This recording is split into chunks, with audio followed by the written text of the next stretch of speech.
Good morning. It's about 5:47. I'm gonna freshen up and then wake up my dad and try to drive.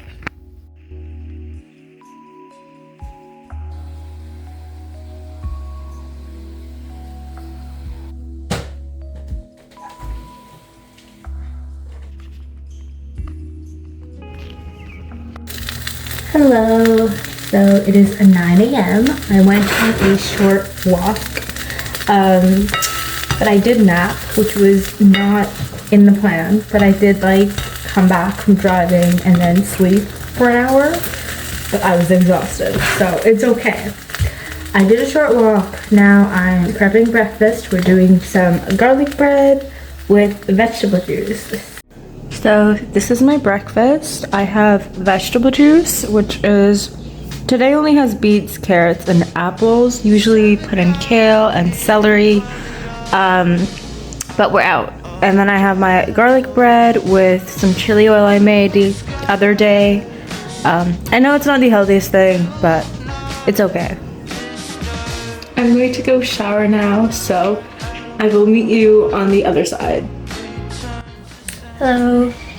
So I just got out of the shower and I'm sitting down to do a little bit of work. Mostly I'm just going to be preparing for a course that I have coming up this year. So I'm just trying to get ahead, but I'm going to start off with about 10 minutes of journaling just to get my thoughts down so I'm a little bit grounded. And I also have a meeting at 12:30, so I'm going to do a little bit of preparation for that. Okay, so I finished my meeting. It's about 1:34 and I'm making myself some lunch. I'm just doing a simple rice dish, what we call in Gujarati is vagare rogat. It's just like a stir fry or like a fried rice situation, kind of, but not really. I'll show you. Basically, you just warm up some oil, put in some asafoetida, some rye, which I do not know the English version of, and then I'm just put in some dried bay leaf, and then usually I put tomato gravy, but I don't have any tomato gravy, so I'm putting in salsa, and now mix in some plain yogurt, and once it's nice and ready, I'll put in the rice, and then I'll put in some spices on top.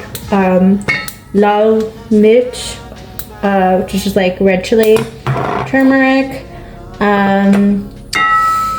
jeera powder, which I can't think of, and some chaat masala, but that's about it. And then we're ready. This is her.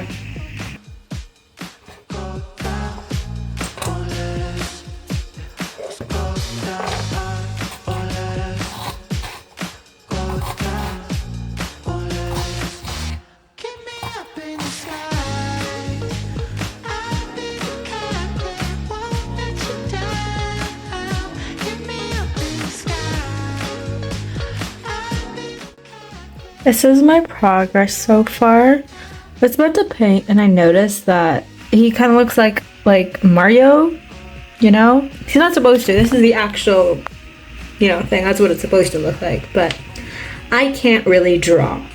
Also, I think I'm going to have to edit this part because it's not as detailed. This is my favorite part, the tongue and everything. This face here. This guy looks like a chef. He's not supposed to look like a chef. Okay, so I finished the tower, the totem pole. Now I'm going to take the tape off and then go in with a thinner brush for the details. I added a little bit of brown around the chef, his little frame. But I think I have to do the rest with a smaller brush. So this is what we have. We have our little Mario. He needs some detailing too. His hat needs some detailing.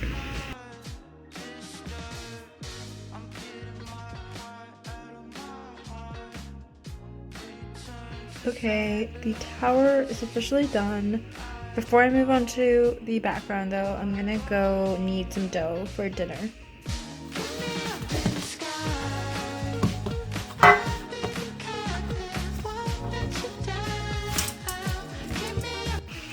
There she is. Isn't she beautiful? Very sexy.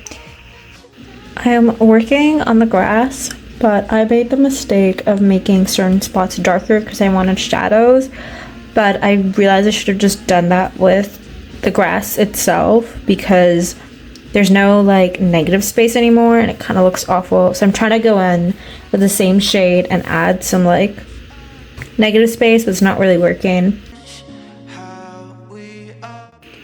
Okay, this is her. It's not the best, but I'm still quite proud of it. I've never done something like this as detailed.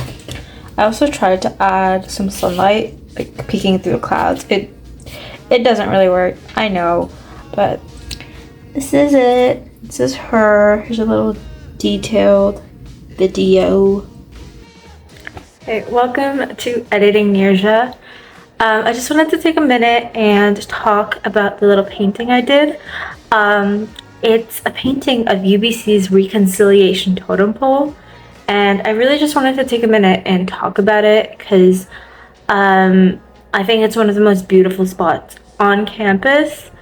And UBC doesn't really have that like old school vibe, but what I think makes UBC so architecturally special is that a lot of our buildings have very special meanings. And one of these spots is the UBC reconciliation pole. So UBC has 2 totem poles, and the reason I love them so much is that they show and they explain so much history specifically about the land that UBC is situated upon. Now, I've grown up learning a little bit about totem poles. So basically, the pole explains the history of the indigenous community and their history before, during, and after the residential school system. There's so many tiny and very distinct characteristics about this pole that when you read into it, when you look at it, it gives and shows so much history. So if you're ever on UBC campus, I would definitely recommend you go to the pole, check it out. It's very interesting to learn about the history that our school is situated upon. So go check it out. Okay, so just finished painting and I'm gonna study for a little bit and then call it a night. Okay, it's sleeping time. I'm exhausted, so good night.